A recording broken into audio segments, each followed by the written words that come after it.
Trump-Biden, le duel au sommet. Ces images sont celles de 2020. Et pourtant, c'est probablement le match retour qui attend les Américains le 5 novembre 2024, avec les mêmes cravates rouges pour les républicains et bleues pour les démocrates. L'Amérique est donc dans les starting blocks pour de nouvelles élections. Mais quelles sont les étapes pour désigner les candidats à l'investiture? À vos marques pour un décryptage.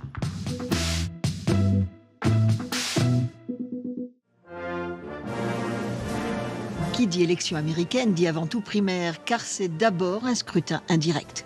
Les Américains vont choisir leurs délégués, puis leurs grands électeurs, qui, eux, éliront le président et le vice-président, 3 étapes donc. Ce mode de désignation est un héritage de la Constitution américaine de 1787, écrite à une époque où seuls les citoyens lettrés étaient jugés dignes d'élire leur président. Les délégués se retrouveront en été pour leur convention nationale démocrate et républicaine pour donner leurs candidats respectifs. Ces primaires concernent tous les Américains en âge de voter, souvent à 18 ans, mais pas toujours, car les États-Unis sont un État fédéral qui délègue à ses 50 États le droit d'organiser les règles autour du vote, une spécificité américaine.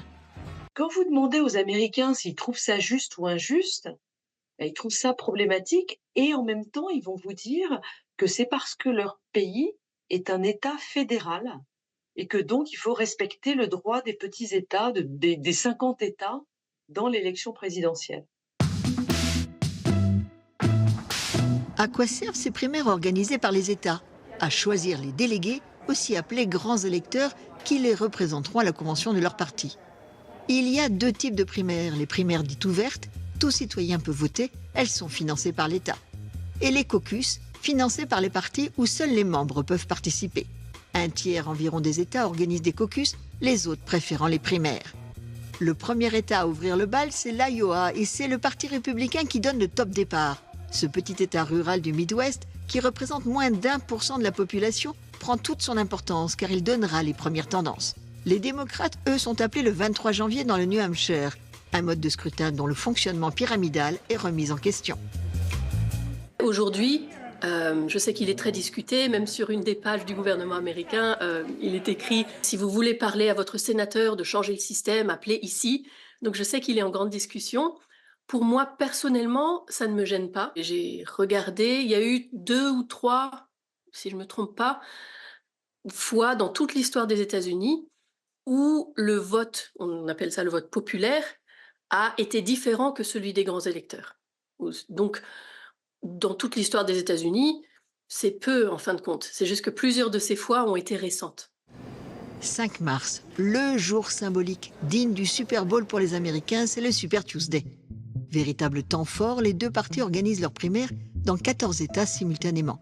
Alabama, Arkansas, Californie, Colorado, Maine, Massachusetts, Minnesota, Caroline du Nord, Oklahoma, Tennessee, Texas, Utah, Vermont et Virginie.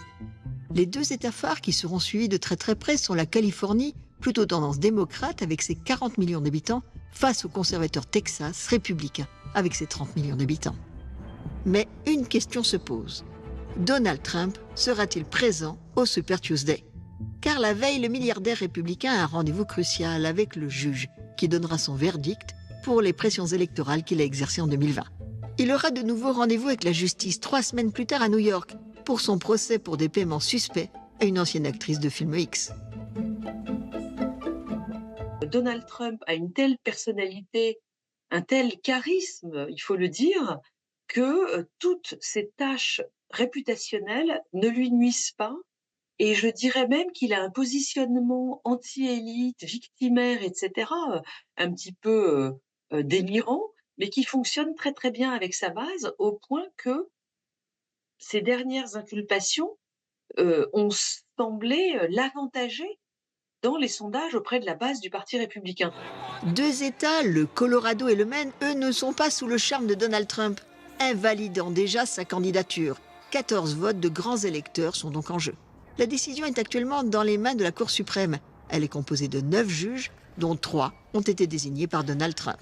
La Cour suprême nous surprend toujours parce que les juges étant élus à vie, ils n'ont pas de compte à rendre à Trump. Et c'est peut-être ce que Trump n'a pas compris avec les 3 juges qu'il a nommés et qui maintenant, d'une certaine manière, ne lui doivent rien. Ce que ça veut dire, c'est que la Cour suprême joue un rôle absolument décisif dans le processus politique américain. Or, ce sont 9 juges qui ne sont pas élus. Heu, c'est un problème, enfin, c'est une conception de la démocratie, heu, qui est, heu heu, qui est intéressante, enfin, qui n'est pas partagée par toutes les démocraties occidentales. Les conventions, les deux grands-messes, elles marquent le coup d'envoi officiel de la campagne entre les deux partis. Le Parti républicain officialisera son candidat lors de sa convention à Milwaukee dans le Wisconsin. Sauf énorme surprise, le Parti démocrate désignera le président sortant Joe Biden lors de sa convention à Chicago. Septembre et octobre seront les mois des débats. Les deux candidats désignés se retrouveront au Texas, en Virginie et dans l'Utah, des échanges toujours sanglants qui sont un des moments clés télévisuels. 5 novembre, début du vote national, celui où les 538 grands électeurs décident du futur président et du vice-président américain. Mais chaque État n'a pas le même nombre de grands électeurs. Le calcul est des plus compliqués. C'est équivalent au nombre de ses représentants au Congrès et des élus à la Chambre des représentants, dont le nombre est déterminé en fonction de sa population. Bref, un vrai casse-tête. Sans compter que 4 États, la Californie, le Texas, la Floride et l'État de New York, représentent à eux seuls plus du quart des grands électeurs. Parfois, ça me décourage. Ça ne me gêne pas, mais ça me décourage. Parce que, particulièrement en Californie, on vote toujours démocrate, l'État de la Californie. Et il y a une fois où ils ont voté pour Reagan, peut-être parce c'était un des leurs, c'était républicain, mais à part ça, c'est presque toujours démocrate. Donc il y a une sensation quand même de si je mets mon vote, est-ce qu'il va compter? Le grand vainqueur qui aura remporté les voix des 270 grands électeurs deviendra le 47e président des États-Unis et prêtera serment au Capitole, avant de devenir le locataire de la Maison-Blanche. Un président qui aura convaincu ses grands électeurs, mais qui aura aussi mis le prix pour atteindre le Graal. Je pense que ce qui est le plus problématique aux États-Unis à l'heure actuelle, c'est le rôle de l'argent en politique.